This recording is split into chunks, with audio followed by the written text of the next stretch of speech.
If you've ever shot random crap with birdshot, go ahead and hit that subscribe button. Guys, like and comment. The comment section is out of control. Get in there.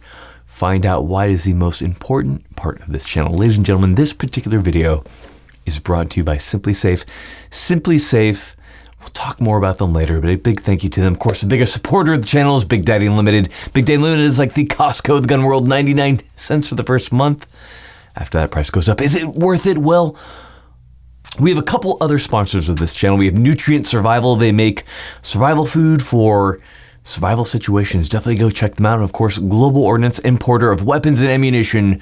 Great people. Ladies, gentlemen, am I often forgotten, but most certainly not by me, AT-Force. Welcome to the channel. Today we're going to be talking about a really cool shotgun. We have the Genesis Gen 12. So, I've been working on the review for this particular shotgun for a very long time. In fact, if you look through the channel hard enough, I believe the EOTech Green review, I have this particular shotgun featured. It's just taken a while. There have been some issues as I've done the review, but as I always have done, we'll do full disclosure before we get into it. So full disclosure, the shotgun was provided to me for the review. There was no exchange of money beyond that. Ammunition was provided for about 2 years ago to do the review on this. I think it was around 1,000 rounds of various types of shotgun ammunition. It's all been expended on this particular gun. No other exchange of resources or anything like that. And yeah, that's about it. No further relationships beyond there. So without further ado, let's get into it. So first off, it is very interesting as far as shotguns go. So it is a short recoil operated 12 gauge shotgun. This particular model is a 10.5 inch barrel, and it should be noted that this model isn't necessarily indicative of the new models coming out later this year. So there will be new stuff with a slightly different operating mechanism, and that's specifically in reference to the short recoil operated system, because there are some problems with a short recoil operation. Now, it is good in that it will kind of self-regulate to the various types of ammunition. And that is kind of the very cool thing about the shotgun. You can put a slug, buckshot, birdshot, whatever. It's going to cycle through it all. It does a very good job. But, you know, there are some issues. Specifically, the barrel needs to move a short distance rearwards before to ensure proper operation of this weapon.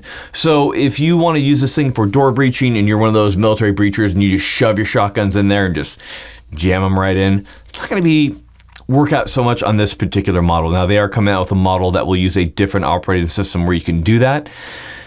But just understand, you know, every shotgun has a purpose. A pump action, Mossberg 590, 500, Remington 870, like you really can't go wrong with those for breaching type operations. This was definitely not made specifically for that. That being said, it does excel at many things, such as because of the short recoil operation, it is a very soft system to shoot. Even with a 10.5 inch barrel, this thing is very easy to control under rapid fire. You can easily keep it on target. It's pretty incredible. So, not revealing too much, let's go ahead and let's do what the Navy loves. We're gonna go tip to butt. So starting off with the muzzle device right here. So a lot of people, when they get this particular shotgun, want to put some type of gnarly break on there. And like we were talking about earlier, this is a short recoil operated weapon. Because of that, it's much like a pistol. The bigger comp you put on a pistol, think like the old Roland Special. Glock's not old, but in any case, the more pressure that you're taking off there, the less recoil you're kind of imparting into the system, the more you can induce malfunctions, and that's certainly true of the Genesis 12. So this muzzle brake is pretty tame as far as muzzle brakes go. It does a good job of dissipating the forces, of trying to keep the flash down and that type of stuff, but it's not really trying to control that blast so much, because if you were to put like a super aggressive Sega muzzle brake on there, something like that, you're going to cause the weapon to malfunction. So make sure that when you're choosing a muzzle device for this weapon that you're not doing anything crazy like that, because it does require a little bit of that pushback to ensure that the weapon does function. Now, that pushback doesn't really necessarily translate into recoil.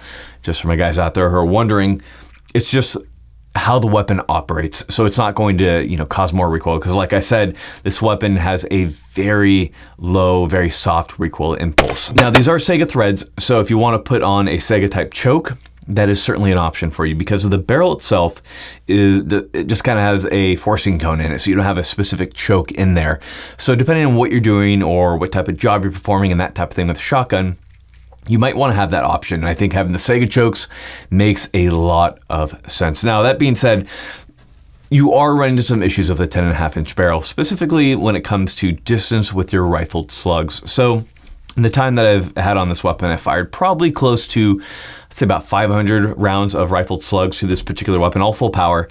Very soft, very controllable. You can see me shooting them throughout all this video. There's just no problem cycling them and all that type of stuff. But the issue can be that, you know, it's a short barrel. You're losing a lot of velocity. So when those rifled slugs are leaving, you don't have a whole lot of, I mean, you never do with a rifled slug.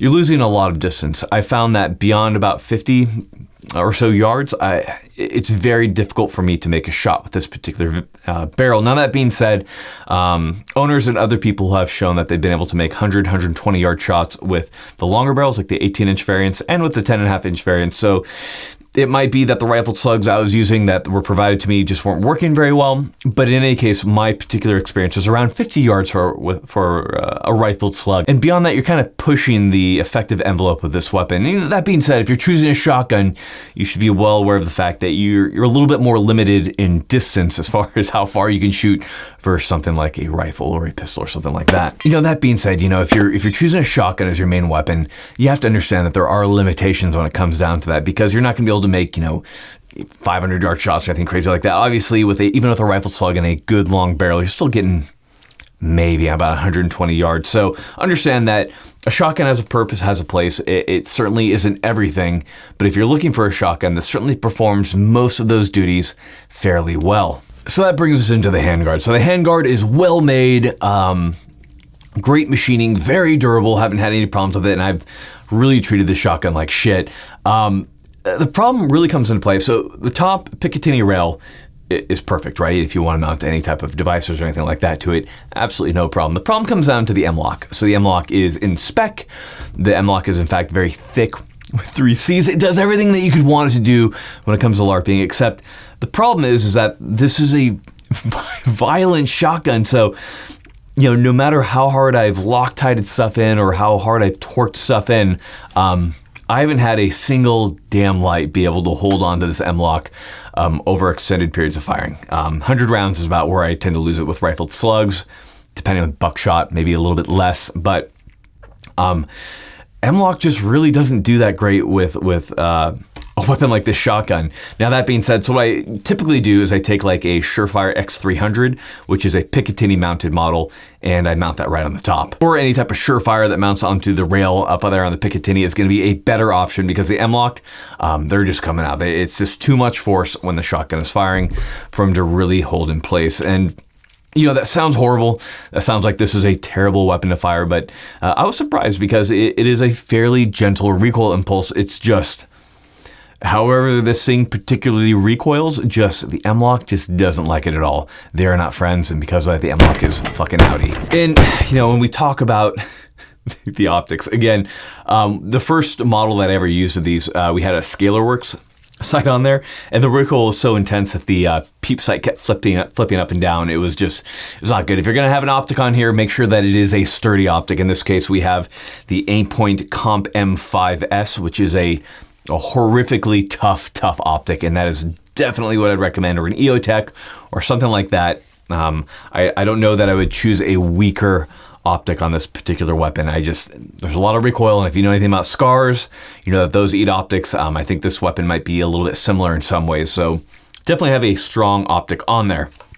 Now, that brings us to something that's very interesting, and that is going to be, you know, when it comes to the upper and the lower, actually, it's a AR-10 lower. So what's cool about that is if you have an AR-10, you can easily slap this upper on there and you're pretty much good to go. Now, of course, depending on what type of buffer spring you have in your system, you might have to swap them out. They use a basic DPMS type buffer system on their lowers.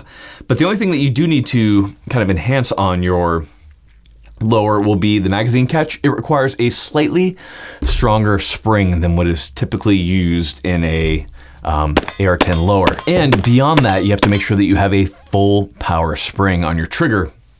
Whether that be a mil-spec, whether that be a Geisley, it just must have a full power spring. So with the Geisley, this thing really is a really fast shotgun, but even still, with the lower that came directly from Gen 12, it is a phenomenal trigger and lower and all that kind of stuff, and we'll get into that in just a second here. So the upper is very interesting. So first off, mates onto your AR-10 lower, and then we have a great charging handle right here. Again, a very reliable system. I haven't really noticed any issues with it at all. I like the design of the charging handle. Sometimes it's a little bit too far in.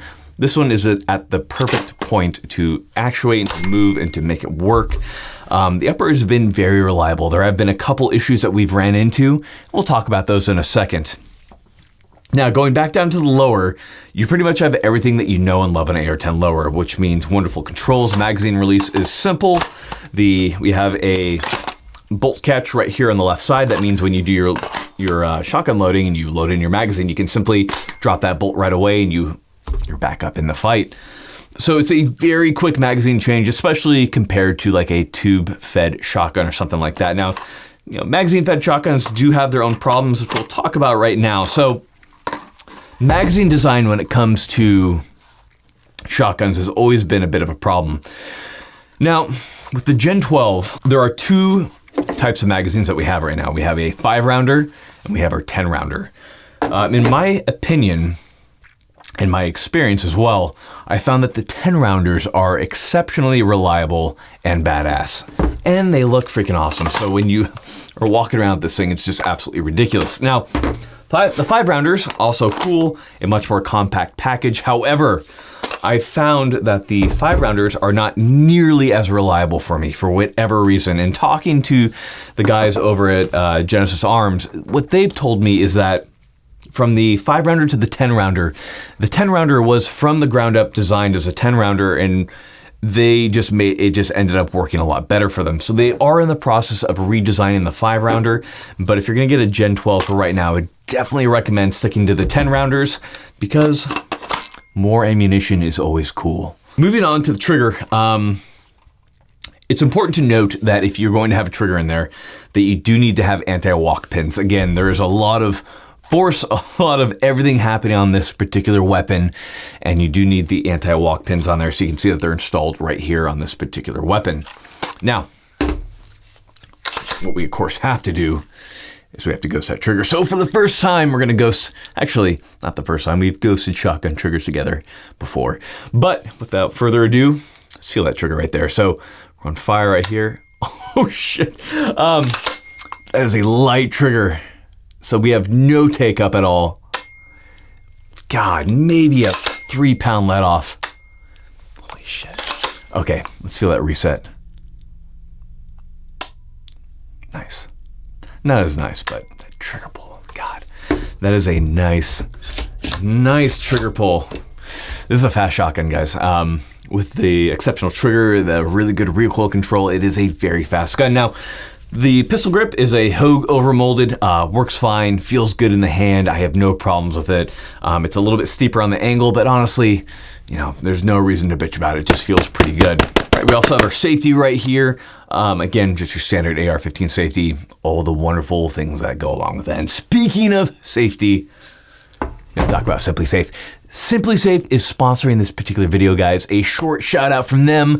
I've used Simply Safe for a long time. I think it's pretty awesome, and the reason for that is as a poor college student back in the day, it's hard to immediately just have a security system or to buy into it. So I like the ability to buy different products as I need them, to upgrade it as I'm able to afford it, such as cameras to watch your gun room or your gun safe, or to watch a room where you have some type of valuables, to watch your porch, window break sensors, all that type of stuff. You're able to upgrade and add additional layers of security through Simply Safe. It's just a very simple system, works when the power goes out.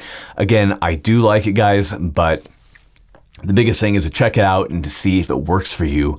A big shout out to Simply Safe. Thank you for sponsoring the channel. Let's go ahead and give them a thank you and check them out. Ladies and gentlemen, let's get back to the Gen 12. So, where does that leave us with the Gen 12? kind of what are my overall thoughts? Well, we have a really well-made shotgun. And again, these guys are all American made, company based out in Idaho. So I have a lot of love for companies that are able to keep their production domestic. So that is something that I have to, give them credit for. Like, they've done a good job on keeping everything domestic, Idaho made. I can really appreciate these guys and where they're coming from.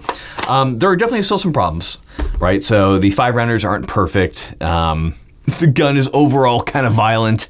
The updated recoil system that's going to be coming out in perhaps a year or more, they've said that is a less violent system, not specifically in recoil, but in terms of shaking shit off of your M-lock and that type of stuff. So maybe that will kind of offer some improvements in that type of stuff. But honestly, as it is, I find it to be a good shotgun. Now, I do have a problem with the price. The price is pretty high. So if you're going to buy this thing off their website, you're looking at like $2.3K.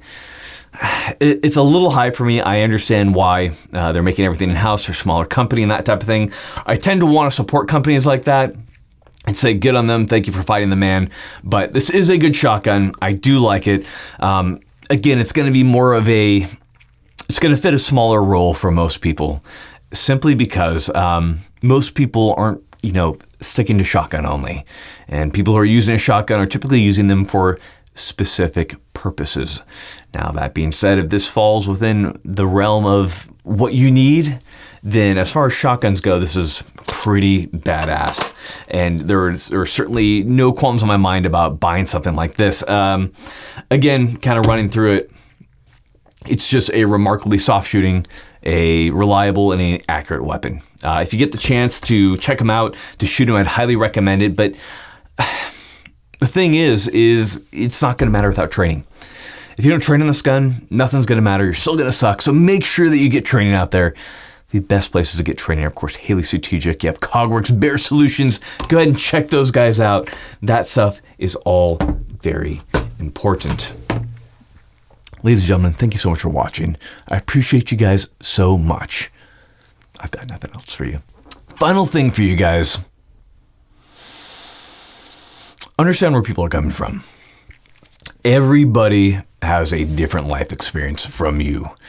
Very people are exactly like you, and that's okay. And that's what makes humans and people interesting, is people are different. I think it's important to, at times, take a step back and see where people are coming from and recognize that and just be kind. I think it just comes down to being a decent human being, for my men out there, to be a man. To be a man about it and to respect people despite differences that you might see. Again, the message I preach this entire time has been kindness. Please be kind to each other, be kind to others, and be good ambassadors, not just of people who like guns like us, but of whoever you are, whether you're a doctor or a mechanic, or whether you're a churchgoer or an atheist or whatever the hell you are. Be a good ambassador of whatever you are and be a good person. We have a lot more things that we can do better at, but it's a good start. Ladies and gentlemen, if you've gotten this far, then a big shout out to Survival Dispatch. Survival Dispatch being a website where you can get survival information. Can't recommend it enough. And a final shout out, Patreon people. Thank you so much. Love you guys. Take care.